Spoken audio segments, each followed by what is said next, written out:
日本不怂就是打的啦，一定发生军事摩擦。不过我也不可能会收烂摊子，小泉家也不是白痴，现在收烂摊子。而且如果极右翼让小泉上来，那就是贪腐问题。所以最后可能就是高市道歉但没下台，然后日本右翼哭啊。前两边那边鬼扯，哪里挑逗对日仇恨？难道习近平没有给你善意吗？我就说你日本人就是白目。事实上，为了铺陈中日元首峰会，中国大陆是有意的对日历史情节的降温啊。那我给你买张机票，你飞去日本算了。两个不用让他飞去日本，让赖清德飞去琉球就好。好，大家就来玩。这像我是什么意思？中国来啊，中国没在怕你的啊！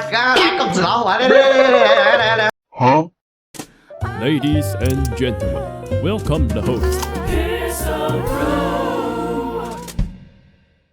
这一次中日问题冲突是非常严重的，G20马上举办。这一次在南非来办哦，在11月的22到23号，这一次会有阿根廷、澳大利亚、巴西、加拿大、中国、法国、德国、印度、印度尼西亚、意大利、日本、南韩、墨西哥、俄罗斯、沙地阿拉伯、南非、土耳其、英国、美国，还有2个区域的整合体哦，其实就是欧盟跟非洲联盟。这一次 G20 其实举办还是相当盛大的哦。G20 这一次呢，中国大陆是要派李强去哦，然后呢，在事先呢，日本的媒体就已经先报道一件事情，就是这一次呢，高市早苗呢会见面。那这件事情呢，其实传得甚嚣尘上。问题是目前中方根本就没有要跟日方见面的状况。李强总理没有现当领导人请日方自重。第一个，为什么请日方自重？意思说你日方不要再放话了，没有见面就是没有见面，这是第一件事情啊。第二件事情呢，我跟大家讲啊，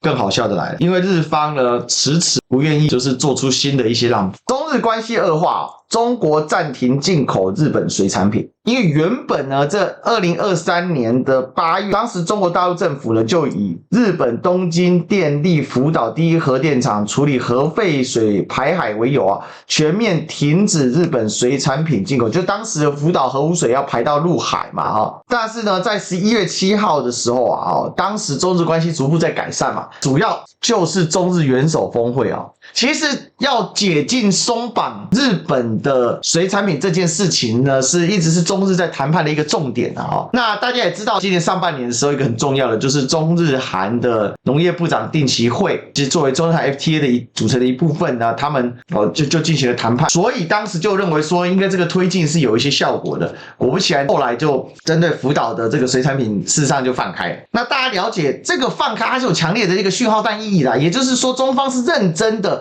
不计前嫌的要针对你的水产品的问题啊，好来进行放宽，当然还是要试验什么的，但是我不全面禁止，我是采用的是更加的包容的角度来针对你日本，只要你不超标，那我还是让你进来，这是一个非常强的一个什么讯号弹，这是一个善意啊，所以我跟大家讲，为什么这次中方反应这么激烈？中方早就已经针对这一些工作都做了很多程度的妥协跟放松了，目的是要推进中日关系的和解。因为中方看到一个契机是什么？看到的契机是，自从美方换了川普来当大统领之后，日方这边是严重适应不良，这是一个中日和解的机会啊，尤其是中日推进实质关系的机会啊。结果呢，全面升级经济、外交、军事各个层次。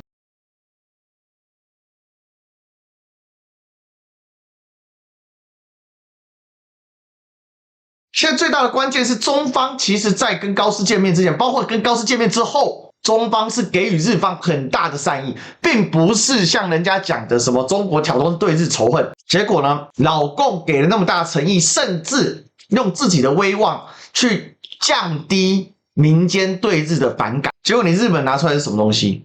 所以日本这次完全是误判，但是我非常期待这个误判最终造成的一个新的历史转折点，因为这里面有一个有趣的点哦，中日关系恶化这件事情本来台湾做闭上关就没事，因为中日关系恶化虽然是日本有事、台湾有事的进化版，也就是解释什么叫做集体自卫权的发动权利，他本来是要做这个解释。好笑的来了，结果我们伟大的赖桑啊，这件事情跟台湾呢，你就闭嘴垫垫就好了。结果你看我们的赖桑啊，赛吃日本料理亮相啊，讲白了就是在挺日本嘛。今天的午餐是寿司还有味噌汤哦，赞！来自鹿儿岛的鲫鱼和北黑海道的帆立贝，而且我跟大家讲哦，这个还蛮俗辣的。你要嘛你就大咧咧挺日本，结果呢这一招严重是什么？你知道吗？本来老共对你赖清德就已经非常非常的不满了，这就回到上次有人问我一个问题啊，那如果赖清德带头送呢，老共接受的话，那其他不是很尴尬吗？不可能，抱歉，这是不可能的。为什么？老共是不可能接受赖清德这种，为什么？因为赖清德这个人没有任何的政治诚信，你自己看他的笑容，他笑得多得意。所以这件事情呢，为什么中国外交部不会送？干，这真是白目，我念给你听哦。这毛宁的全文啊，历史上呢，日本曾经强行侵占日本啊，并进行长达半个世纪的殖民统治。日本侵略者在台湾犯下罄竹难书的罪行啊，书写了台湾历史上最黑暗的一页啊。今年是台湾光复80周年，日本应该记住，在台湾是中国的台湾，台湾是否有事跟日本根本不是日本的事啊。借台湾生事只会给日本找事啊！如果日本政府在台湾问题上立场真的没有改变，日本领导人就不该将所谓的存亡危机事态同台湾问题相关联，不能说一套做一套，口头上称立场未改变，行动上却步步越线，仅凭一句立场未变解决不了中方关切。日方应该认真对待中方严肃要求，收回错误言论，切实把对华承诺体现在实际行动之上。所以看到没有，白目幼稚。一个总统有够没有格调，竟然玩这种花样！他妈你要挺就公开挺，你直接把日本国旗贴出来，直接打上台日友好，我挺你高市首相，你有种就这样挺。什么吃日本料理嘞？打擦边球很开心是不是？跟你讲都会记上的。好了，但是我期待这件事为什么大家知道？我先讲我的结论，因为呢就怕你不上钩。那你今天赖清德上钩了，为什么？今天这一局。事实上，本来跟台湾根本没有关系，那是日本的危急存亡事态，也就是他要扩大他的自卫权，他想要增加去讨论什么他的宣战的权利。那是日本正常国家化所谓的安倍路线，之前我们讨论过了，那是日本的作为，但是这个作为事实上是违反了波茨坦公告日本天皇头上诏书，也就是开罗宣言以来的二战世界格局，这是不可能被中国接受。你日本要怎么正常化是你家的事，但是你想打破二战以来结构，那是不可能的。即便现在美国不想管，可是我说为什么说那赖清德上钩跟这件事什么关系呢？那等于说这个问题会一并被解决嘛？还有一个问题是什么？当你开始挺日本，如果日本最后怂了，那请问民进党怎么下车？民进党现在竟然敢赌这事他妈赖清德真的是北七，你知道吗？就你他妈的台独这事情，你不光看个风向2-3天，你就直接冲进去，87分不能再高了。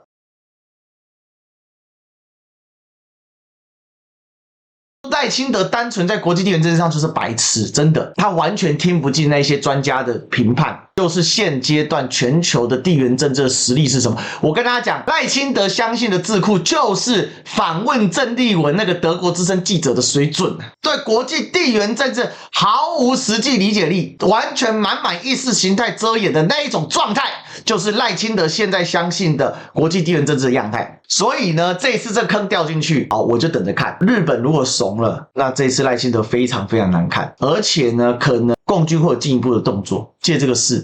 好，再来，本来这个中日争端呢，中国是不会怂，没有错，但是也许在某一些特殊的角度之下，可以不用这么的强硬。本来也许啦，我知道那是 maybe， 可能有也许10%、15%的机会，中国不一定要强硬到最后，也许日本拿出一些实力来换。我跟你讲 ，congratulations， 赖 cheater， 赖尔校长。你现在一跳进来，抱歉啊，那个稍微让步的那10%、15%的机会不仅归零啊，还变得负100%啊。那现在就不是说要不要强硬的问题了，现在老共因为赖清德跳进来，只剩下4个字叫强硬到底，没有任何空间了。所以你不仅没帮到日本的忙，你还帮日本倒忙，你是白痴。你以为高市长真想强硬到底啊？你以为日本右派真那么硬吗？我告诉大家，现在日本右派这些极右派啊，脑袋烧死了为什么？他们现在想不到退步啊，退一步维新会绝对跑掉，维新会是最强硬的嘛，维新会跑掉，那你现在的自卫联盟就要解体嘛，你自卫联盟一解体，你高市早苗就算继续干好了，那下一个人怎么干呢？没得干，你知道吗？你下一个怎么干？你要回找自公联盟吗？那如果你找自公联盟，那极右翼就不可能做执政党嘛？为什么？因为公民党就是踢赌篮，你们这一些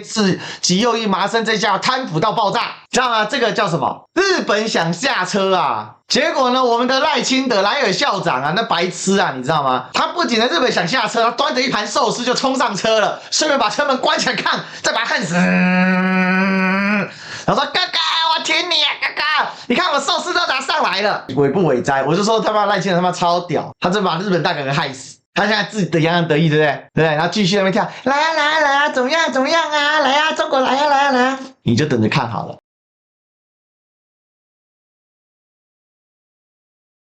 高市台湾有事引发中日外交争端，俄罗斯表态了。日本首相高市早苗关于台湾有事的发言引起大陆强烈反弹啊！俄罗斯外交部发言人沙卡洛娃18日呢接受新华社采访的时候表示，高市的言论极为危险，日本应该深刻反省历史教训，并从二战中汲取教训。沙卡洛娃指出啊，今年是世界反法西斯战争胜利80周年，全球各地纪念活动正在提醒世人不能遗忘历史，需从过去吸取教训。他强调，高市必须谨记历史经验，特别是日本自身曾有不光彩的记录，直接点名不光彩哦。他进一步表示了，日本军国主义当年发动侵略战争，造成亚洲与世界巨大灾难，也让日本自身付出沉重代价。沙卡洛娃呼吁哦，包括高市在内日本政治人物都应对历史保持警觉与反思，避免因错误言行引发的严重后果。我跟你讲啦，老二这次出来做好人呐，他来提醒日本，那就看你日本听不听了。他单方面讲日本什么，不要忘记历史教训，我都会付出惨重代价。什么叫历史教训？就是你日本是战败国啊，你要继续玩吗？那别忘了，俄罗斯跟中国是战胜国，是盟友啊。所以现在我们伟大的赖赏把门关上，白痴啊！然后呢，俄罗斯出生，俄罗斯出生什么意思？俄罗斯出生就是告诉你，如果你要继续这样玩，那这个就是一个历史的窗口。我用历史告诉你，就是历史的窗口。历史的窗口，那就是会发生摩擦。所以接下来现在是黄海延长实弹射击，接下来很快，如果日本就继续不守的话，好，没有关系，接下来就军队就出动，没有什么好讲。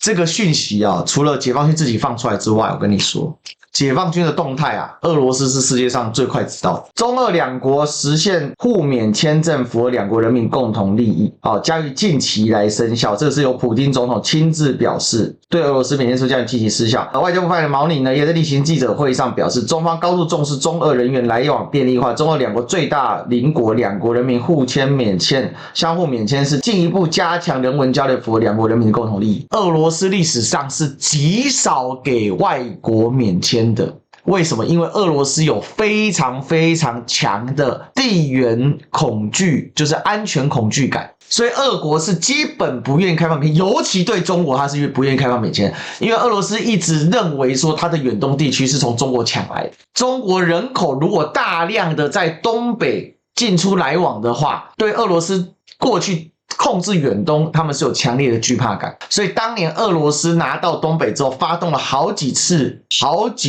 的，讲白了啦，就是对华人的屠杀事件。但是到了今天这一步，中日正在闹腾呢，结果呢，普丁在18号宣布让整个免签来推动，然后中国马上回应。其实老实讲这件事，我要提一个暴论，这个之后我会做成大使官。今天呢，你听到算你赚到。以我对国际地缘政治长期的考察来说，大陆是认真在准备2027年要上岛，这个准备包含军事，包含外交，包含整个国际地缘政治的布局，认真在准备要上岛，上台湾岛。我来大陆这么多趟，我可以挑白跟你讲，大陆从民间到官方各方面的政策都在准备要上岛，所以我的暴论是什么呢？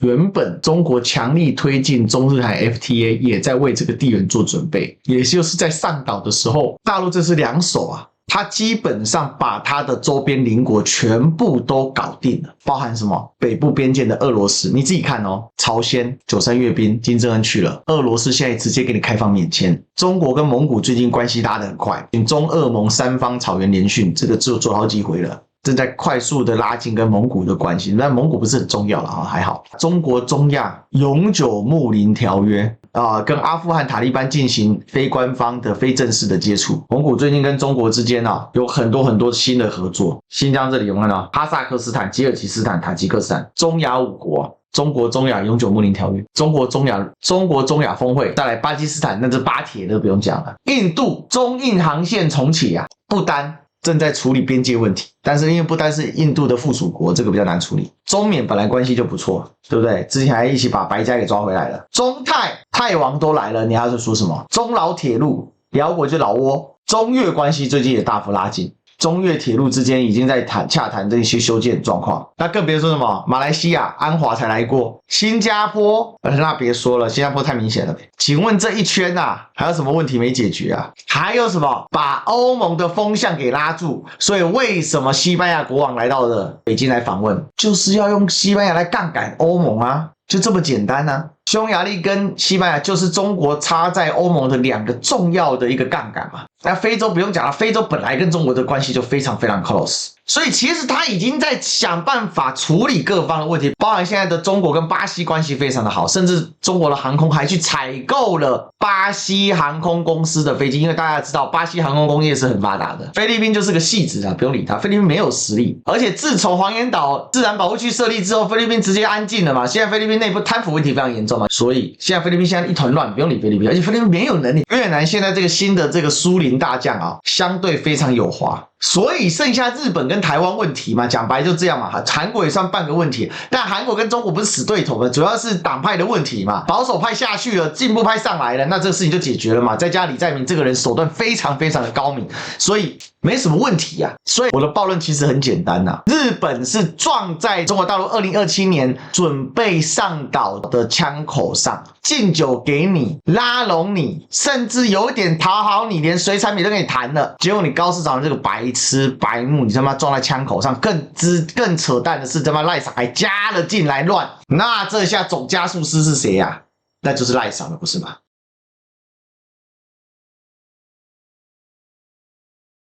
就他妈这个时候了，你看自由时报那个白痴报纸，不是说说而已哦，中国客不去日本，日币日本机票，台湾搜寻暴增哦。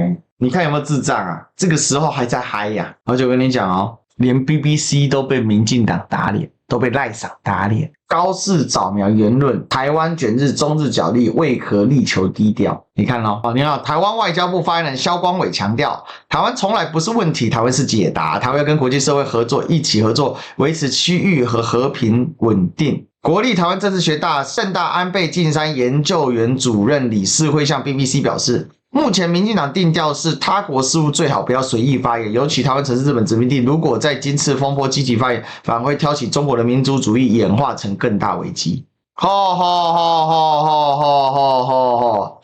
亲绿学者说不会了，我们不会去解读民族主义问题啦。这一次我跟大家讲，中国大陆整个中国大陆老百姓对日本是国仇家恨啊。这次大陆网友怎么讲你知道吗？血债血还，不会再给日本投降的机会了，看懂了没有？所以他们逻辑是什么呢？他们其实就是在洗一个风向啊，就是中国在这一次对日本制裁当中，自己也有很大的压力，很大的伤害，所以这次没有那么严重，闹完就没事啦，是吗？我们分析到现在，你觉得是吗？台湾因为没有了陆客之后，现在的国旅根本就跟烂渣一样了，规模经济做不上去嘛，只有越来越贵嘛，越来越贵，服务品质越来越差嘛，他妈谁要国旅啊？贵到跟屁一样。所以啊，其实这件事情呢，演到现在啊，今天你可以看到中日冲突的升级已经进入了一个不死不休的结果了。高市早苗目前日本极右翼没有人能够让他下台，所以高市在熬，他在熬什么？他在熬极右翼，最后这些右翼的最后没有办法去拜托高市，可不可以帮忙谈一下？我不认为高市会下台，很多人判断高市会下台，我不认为高市会下台，因为高市没有任何可下台条件，而且很多人错判哦，说高市下台啊，小泉进次郎等着上啊，